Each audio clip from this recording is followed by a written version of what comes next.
Welcome. Starting with the top story that we're following for you, the last hours of the historic second impeachment trial of Donald J. Trump is ongoing. The U.S. Senate's top Republican, Mitch McConnell, has revealed that he will vote against convicting Donald Trump. He said that he is persuading that impeachments are a tool primarily for the removal and we therefore lack jurisdiction, leaving it highly likely that the Senate will fail to reach the two-thirds majority necessary to convict Trump on the single charge of incitement of insurrection. The House managers are arguing to call for witnesses following the evidence unfolded in the earlier trial. Now, a majority of senators have voted to call witnesses in the second impeachment trial of former President Trump. 5 Republicans voted alongside the Democrats to pass the motion.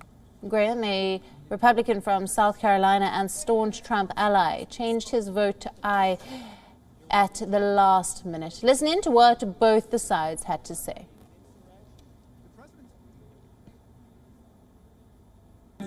Congresswoman Jamie Herrera Butler of Washington State issued a statement confirming that in the middle of the insurrection, when House Minority Leader Kevin McCarthy called the president to beg for help, President Trump responded, and I quote, "Well, Kevin, I guess these people are more upset about the election than you are."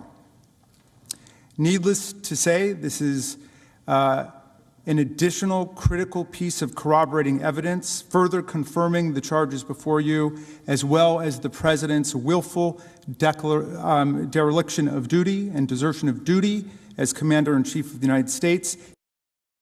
First of all, it's my understanding, it's been reported that Mr. McCarthy disclaims the rumors that have been the basis of this morning's antics, but really the rumors that have been the basis of this entire proceeding. This entire proceeding is based on rumor, report, innuendo. There's nothing to it, and they didn't do their work.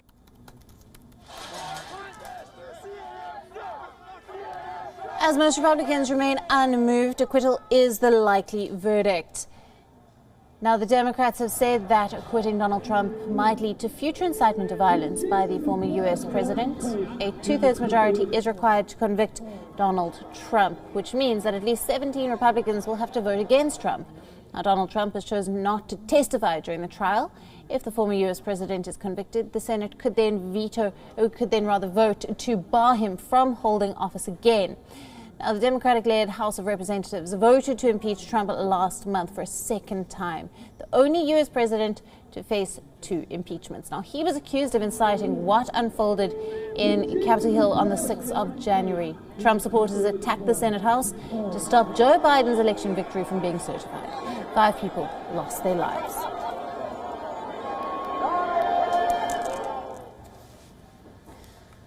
Now, for more on this, we're being joined by our correspondent, Susan Tehrani from New York. Good evening to you, Susan. Let's start with the latest. We know the majority of senators have now voted to call witnesses in the second impeachment trial. We know this is going to happen. What is the significance of this?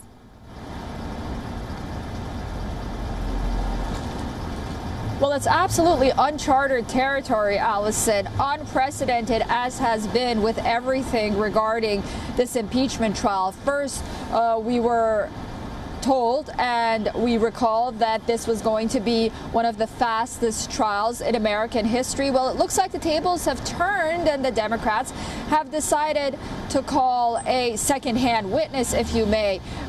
This is a congresswoman who claims that she talked to Kevin McCarthy. She hasn't been vetted to be as a witness. Nevertheless, the Democrats decided to put her as a witness and not Senator Kevin McCarthy, who has firsthand experience if allegedly he did talk to Donald Trump. So this raises a lot of questions. Had this been, for example, a criminal proceeding, this wouldn't have been allowed to happen. But here we are in uncharted territories of this impeachment trial.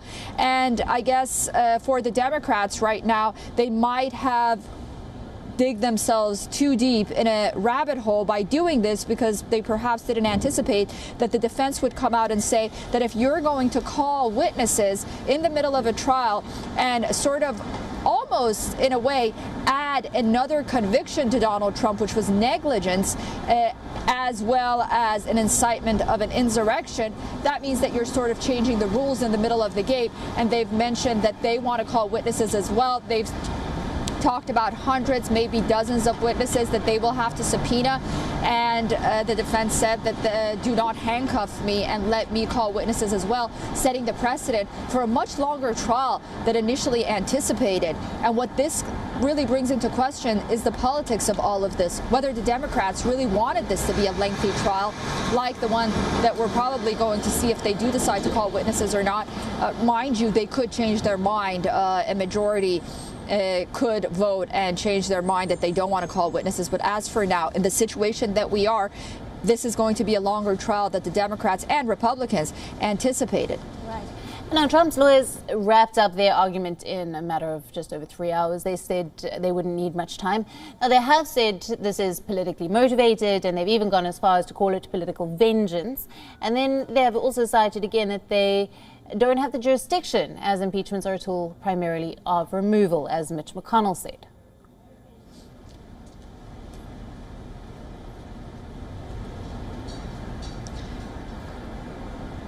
Yeah, absolutely. I mean, there are those questions that still remain. The defense had its closing arguments ready for today and was somewhat thrown a curveball, if you may, of calling a witness, a secondhand witness, essentially based on media reports and not verified by the defense or lawyers in the government and officials as well. So this raises a lot of questions about the constitutionality of maybe moving the needle on this trial to an extent.